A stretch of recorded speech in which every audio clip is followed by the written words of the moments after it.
Hi guys, welcome back to another episode of Trainz Simulator, Trainz 2019. Today we're going to be taking a look at a relatively obscure locomotive. Not unknown, but certainly not widely looked at per se. But these are the Lima A3170.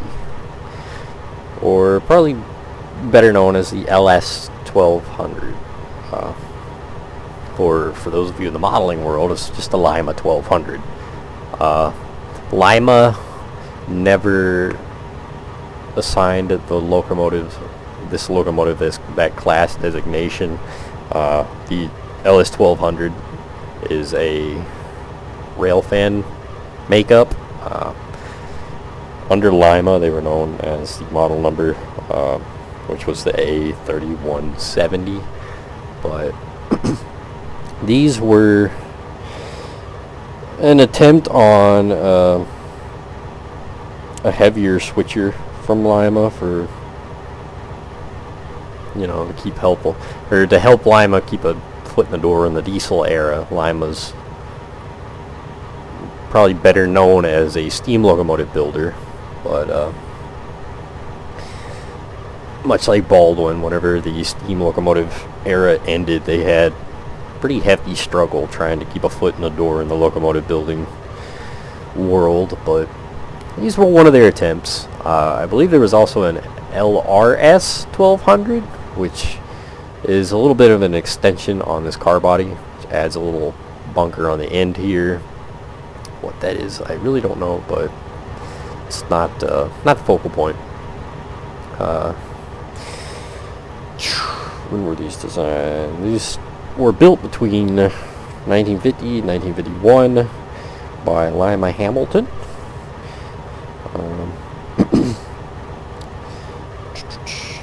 As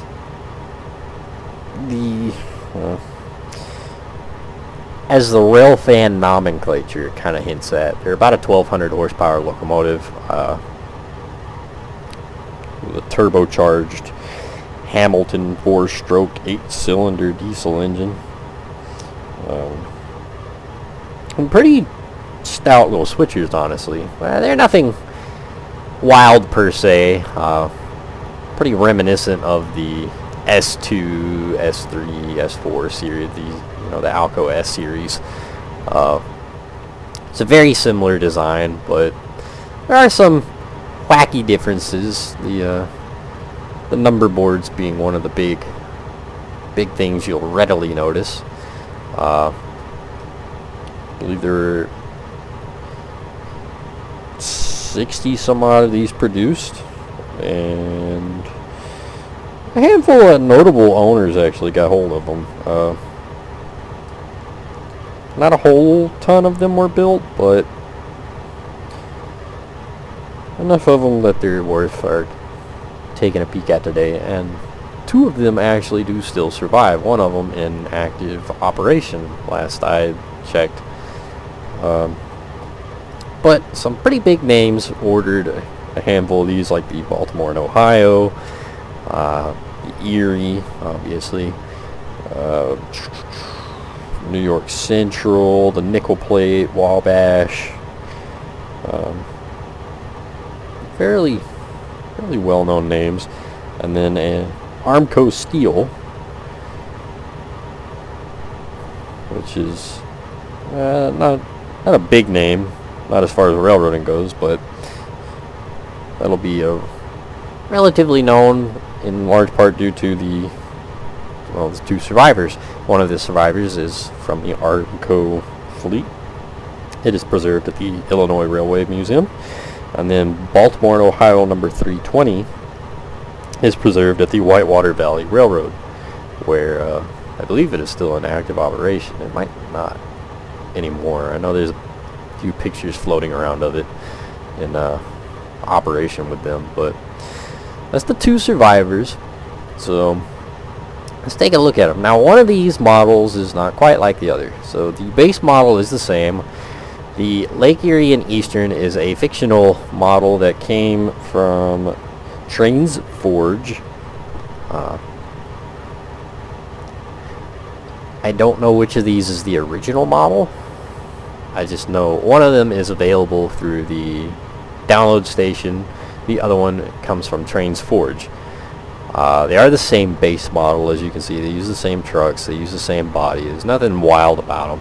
But the download station is a proper prototypical paint scheme. The Erie colors. But it does have kind of this weird shiny effect going on with it, whereas the Trainz Forge model does not. It is for the fictional LE&E, and it's a very flat color. But let's get up close. So I don't know how new of a model these are. I don't know when they were made or anything, when they came out. I do know they're not half bad. There are some wackinesses on the download station model that honestly look better over here on the Trainz Forge model, such as the knuckle couplers. It's very painfully obvious that is just a bright rust color, or that is not. But overall, the locomotives don't look half bad. It's actually a fair bit of 3D objects on it, which is kind of odd to see on download station locomotives.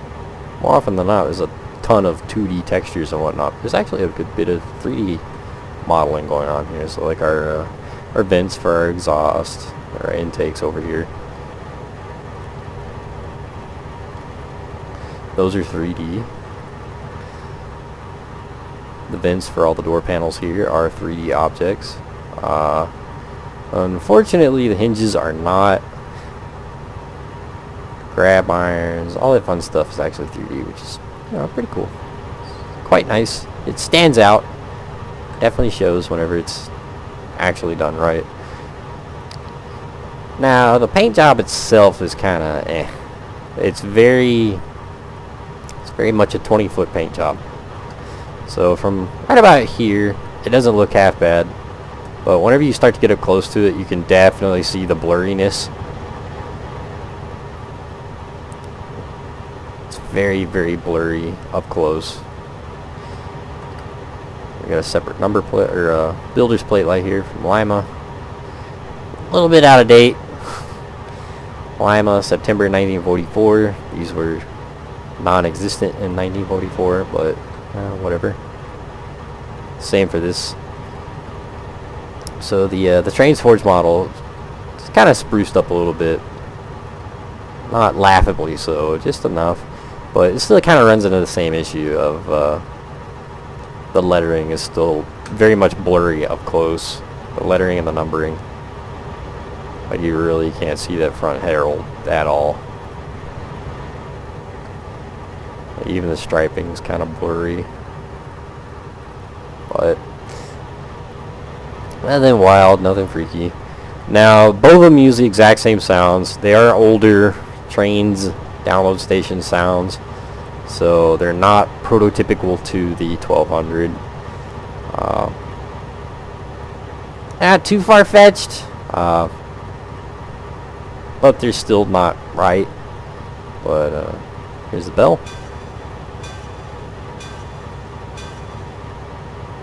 Horn.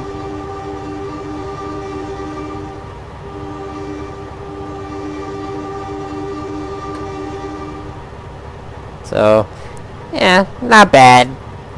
Not phenomenal, but not bad. Oops. There we go. Set our tracks up so that we can get out without running over anything. So I believe we got a lumber train sitting here, or an empty lumber train. But, they both use the exact same sound, so I'm not going to bother jumping in between them, but yeah, they got a placeholder cab for an SW1200 or an SW1500, whichever one, not dead certain. Placeholder cab, nothing special there. But externally, the locomotive does look pretty good. It's pretty neat looking. So let's turn on our headlights. Headlights, not my favorite, but it does light up the number boards, which actually looks pretty decent. Maybe the number boards were already lit. Maybe the number boards were already lit. I lied. Number boards stay lit. Headlight, yeah, definitely not my favorite. It's very white. White headlights just really don't exist on older locomotives. It's an incandescent bulb. It's gonna be orange, yellow. It's not gonna be bright white. I don't like it. But don't believe there's anything that we can really change. Nope. Nope. So let's take it down the rail.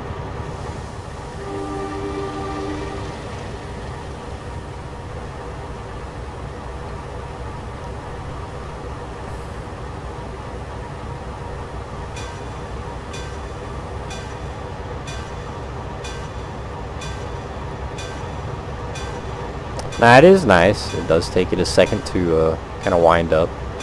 It's not an immediate takeoff. So that's pretty cool.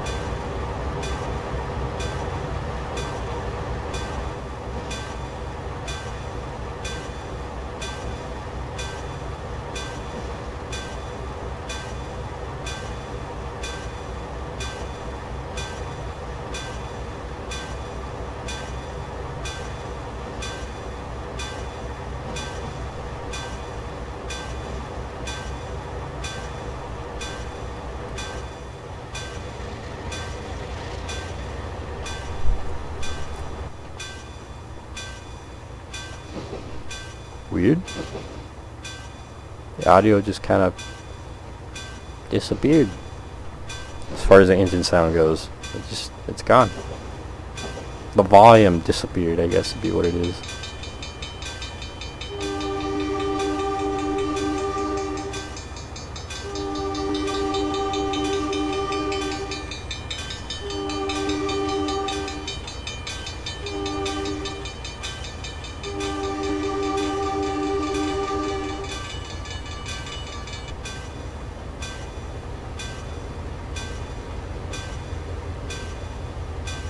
That's kind of weird.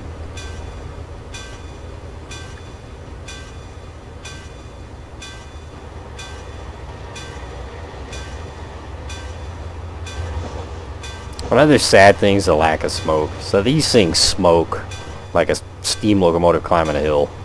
Whenever you open the throttle up on them, these smoke bad. So it is kind of sad that all we get is kind of a little puff here. Not a lot going on, but engine audio really dropped off a lot.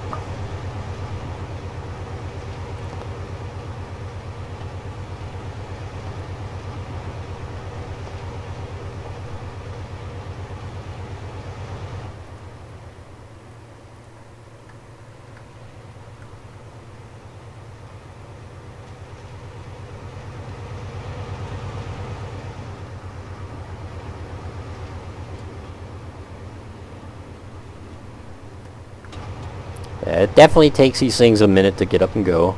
They're not speed demons, but it's just kind of nice, you know. No turn the throttle up and just immediately take off at 70 mile an hour. So that's cool. I like it.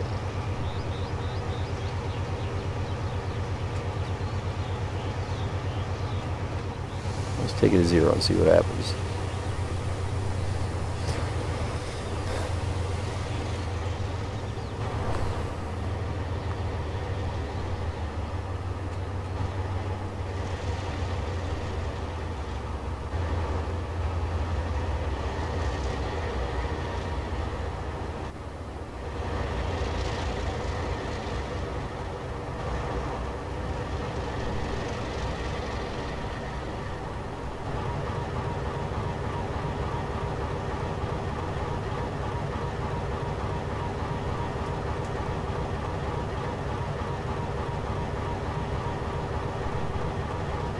And maybe stop. Well, it definitely takes a minute to stop too.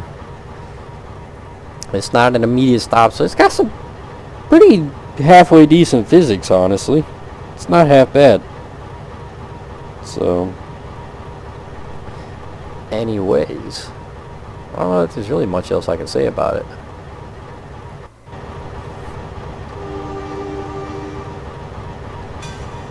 It's kind of the proof. The sounds are the same, but yeah. So, link in the description for this one. As I said, this one comes from Trainz Forge. The Erie locomotive you can find on the download station. So just hook up the download station and it'll come up as a Lima 1200. So, yeah. Hope you guys enjoyed the video. Hope you discovered something a little bit obscure and different to add to your collection. And I will see you guys next time.